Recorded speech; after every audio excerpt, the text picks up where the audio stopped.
Baik, setelah kita melihat definisi manajemen,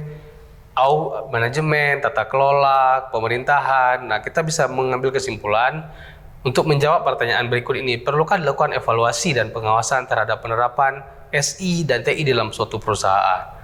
Nah, kita bisa menjawab, ya sangat perlu. Kenapa? Karena TI atau sistem informasi itu mengolah informasi yang diharapkan untuk dapat memberikan masukan terbaik pada pengambilan keputusan perusahaan. Maka kita perlu mengaudit siapa yang menginput, bagaimana inputan tersebut diproses oleh sistem, apakah sesuai dengan kriteria ilmiah, kemudian apa yang dihasilkan oleh sistem, apakah itu sudah memberikan dampak kepada perusahaan. Nah, ini bisa menjawab pertanyaan ini. Baik, nah salah satu alasan dalam audit sistem informasi adalah manajemen risiko. Nah, kita ingin meminimalisir resiko-resiko yang terjadi sehingga TI itu perlu diaudit. Bayangkan perbankan, perusahaan besar, misalkan penerbangan, ada perusahaan besar, ada kesalahan pengolahan informasi, kode booking misalkan, tempat duduk, bagaimana terjadi resiko yang akan terjadi dalam pesawat ketika penumpang naik. Nah, sehingga audit sangat diperlukan pada sistem teknologi informasi. Kita lihat definisi audit. Secara global, secara umum, audit adalah suatu proses sistematik untuk memperoleh dan mengevaluasi bukti. Nah, artinya apa? Ketika kita mau audit, kita harus mengambil bukti-buktinya. Kalau di audit keuangan, kita harus mengambil bukti, misalkan bond, transaksi, perencanaan dan sebagainya. Secara objektif mengenai pernyataan-pernyataan tentang kegiatan dan kejadian ekonomi. Dengan tujuan untuk menetapkan tingkat kesesuaian antara pernyataan-pernyataan tersebut dengan kriteria yang telah ditetapkan. Nah, ini definisi audit secara umum.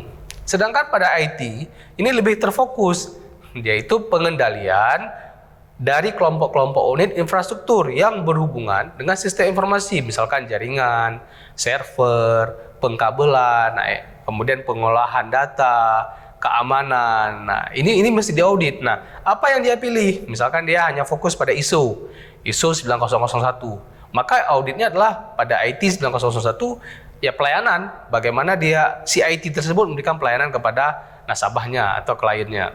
Kalau ISO 27001 bagaimana? Dia mengaudit bagaimana sistem informasi itu memberikan keamanan data, tidak mudah dicuri, dan layanannya bisa diakses kapan saja. Nah, ini audit IT, jadi lebih terfokus. Nah, apa tujuan audit? Ada 7 tujuan audit. Yang pertama, pengamanan aset. Kita ingin mengamankan aset kita. Kalau di IT asetnya apa? Data itu adalah aset. Nah, efektivitas sistem. Seberapa efektif sistem? Jangan pula misalkan ada sistem ribet, isi KRS. Pertama harus isi ini, kemudian balik ke sini. Nah, ini jadi ribet. Efektif, kemudian efisien. Ketersediaan ini bagaimana kalau misalkan Banda Aceh mati lampu? Nah, apakah sistem atau tata kelola IT kita dapat membackupnya, misalkan dengan ada genset, UPS, dan sebagainya. Kemudian kerahasiaan. Nah, kerahasiaan juga betapa rahasia data yang akan diinput. Apakah semua mahasiswa bisa mengakses KRS kita? Apakah semua dosen bisa melihat hasil belajar kita? Nah, ini berarti tidak rahasia. Kemudian handal. Handal itu ya bisa diakses kapan saja. Nah, handal hampir mirip dengan ketersediaan. Selanjutnya integritas data. Apakah datanya terintegrasi? Atau misalkan di dalam kampus ini ada 3 aplikasi.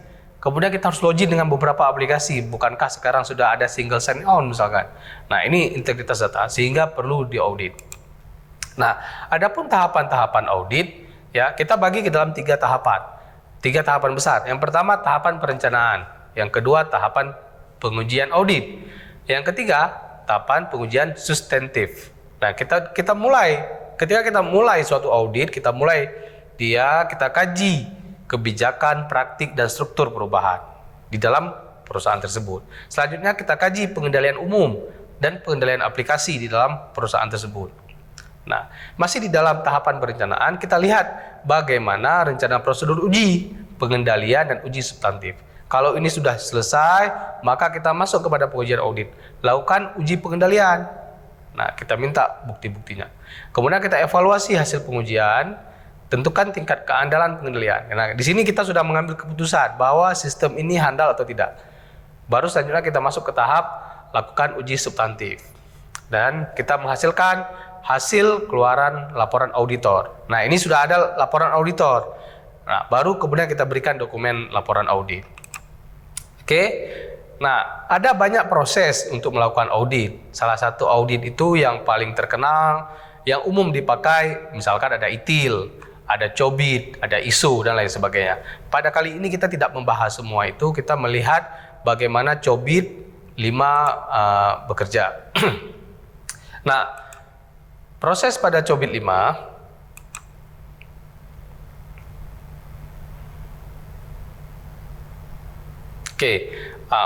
COBIT 5 ini prosesnya, tahapannya serangkaian praktik yang dipengaruhi oleh kebijakan dan prosedur organisasi, terdiri dari beberapa input yang berasal dari berbagai sumber termasuk proses. Input dapat dimanipulasi dan menghasilkan output untuk memiliki nilai bagi organisasi.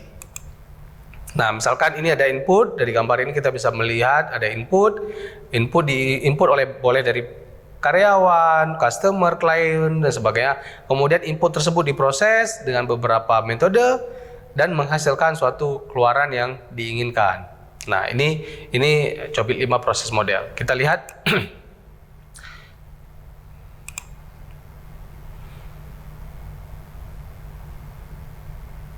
Nah, proses model di dalam COBIT 5, yang pertama ada stakeholder. Stakeholder ini adalah orang-orang yang terlibat dengan sistem aplikasi tersebut. Misalkan ada pemerintah, ada direktur, ada nasabah, ada klien. Nah, ini namanya stakeholder. Ya, kalau kita ringkas, stakeholder itu terbagi dua. Ada internal, ada eksternal. Kemudian kita melihat goalnya. Apa goal yang diharapkan oleh sistem tersebut?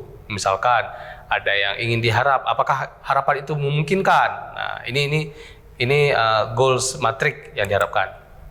Kemudian ada life cycle, siklus daripada sistem tersebut.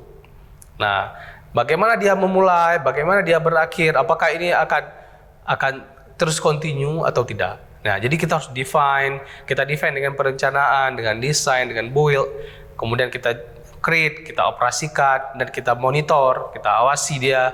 Nah, kemudian apabila ada yang perlu di-upgrade, kita adjust. Nah, life cycle ini kalau kita lihat sekilas mirip seperti manajemen project. Nah, SDLC kalau masih ingat, Software Development Life Cycle. Nah, ada good practice daripada COBIT 5, practice, activity, dan detail activity. Nah, ini beberapa akan kita bahas lebih lanjut ke depan. Kemudian ini enabler, yang dimensi yang memungkinkan untuk dijalankan di dalam suatu sistem.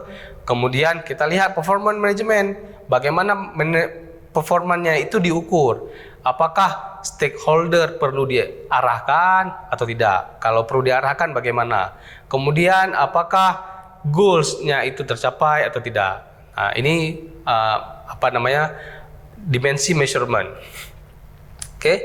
Next.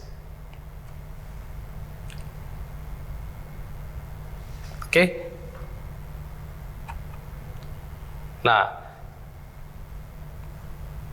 baik, kita padai sekilas, kita lanjutkan setelah pesan-pesan berikut ini.